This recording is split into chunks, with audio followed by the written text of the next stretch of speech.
शेतकरी बंधूंनो नमस्कार. मी ॲग्रिकॉस पांडुरंग अंकुशराव तावरे स्वागत करतो तुमचं आपल्या कृषी वेद या चॅनलवरती. शेतकरी बंधूंनो, हा आपला लॉयलपूर खरबुजाचा व्हरायटीचा प्लॉट आहे. याला लावून जवळपास 15 दिवस ही पूर्ण झालेले आहे. मित्रांनो, यानंतर यातलं सर्वात महत्त्वाचं काम म्हणजे फवारणी. त्याआधीचं म्हणजे याला आळवणी. तर मित्रांनो, यामध्ये आपण याला आळवणी केलेली आहे. पहिली ती म्हणजे ट्रायकोडर्मा व मायकोरायझाची. तर मित्रांनो, पहिल्या आळवणीनंतर सर्वात महत्त्वाचं काम म्हणजे पहिली फवारणी.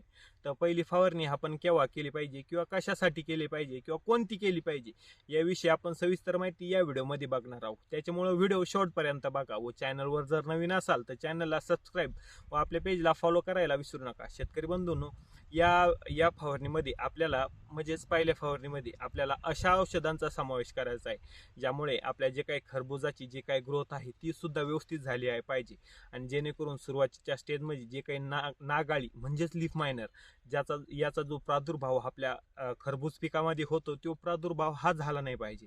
तर मित्रांनो, आपली पहिली फवारणी कोणती करायची आहे?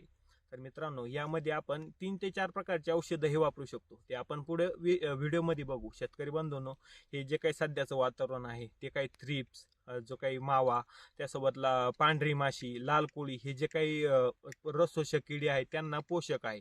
कारण कसं, रात्रभर थंडी वाजते, आता ऊन पडलेला आहे कडक आणि मध्येच आभाळ येतं. त्याच्यामुळं हे जे काही रसशोषक किडी व जे काही बुरशीजन्य रोग आहे ते आपल्या खरबूज पिकावर खूप जास्त वाढतात. तर मित्रांनो, हे जे काही बुरशीजन्य रोग वाढण्याचं दुसरं कारण म्हणजे धुई व धुकं. त्यामुळे आपल्या पिकावरती डाउनी मिल्ड्यू, पावडरी मिल्ड्यू या सारखी जे काही बुरशीजन्य रोग आहे ते आपल्या पिकावर वाढतात. त्याच्यामुळे आपल्याला पहिली फवारणी ही योग्य वेळेवर आणि योग्यच झाली पाहिजे. तर मित्रांनो, आता हे आपल्याला 15 दिवस हे आपल्या प्लॉटला लावून हे झालेलं आहे.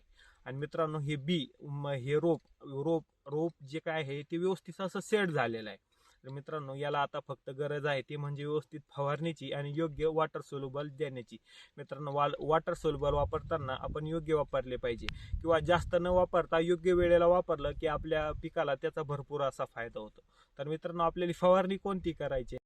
या फवारणीमध्ये आपल्याला जे काही कोणतंही एखादं अमायनो ॲसिडचं कॉम्बिनेशन असलेलं प्रोडक्ट घ्यायचं आहे. तर मित्रांनो, मी इसाबियान हे 1 ml प्रति लिटर पाण्यासाठी घेतलं आहे.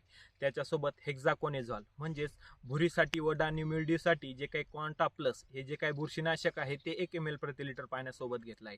त्याच्यासोबत अळीसाठी प्रोक्लेम हे 1 ml प्रति लिटर 1 ग्राम प्रति लिटर पाण्यासाठी घेतलेलं आहे. आणि त्याच्यासोबत लाल कोळी, थ्रिप्स हे कंट्रोल करण्यासाठी म्हणजेच ॲबॅसिन हे 1 ml प्रति लिटर पाण्यासाठी घेतलेलं आहे. तर मित्रांनो, ही फवारणी केल्यानंतर आपले जे काही खरबूज पिकाची वाढ ही व्यवस्थित होईल व त्याच्यावर जे काही रस शोषक किडी व जे काही बुरशीजन्य रोग आहे त्यांचा प्रादुर्भाव हा होणार नाही व आपल्याला आपल्या जे काही पीक व्यवस्थापन करायला ही सोपं जाईल. तर मित्रांनो, व्हिडिओ आवडल्यास लाईक करा. हा व्हिडिओ आपल्या इतर शेतकरी बांधवांना नक्की शेअर करा ज्यांनी खरबूज, टरबूज किंवा वेल वर्गातील कोणतेही पीक हे लावलेलं असेल. तर मित्रांनो, चॅनलवर जर नवीन असाल तर चॅनलला सबस्क्राईब करायला विसरू नका व आपल्या पेजला फॉलो मात्र नक्की करा. धन्यवाद.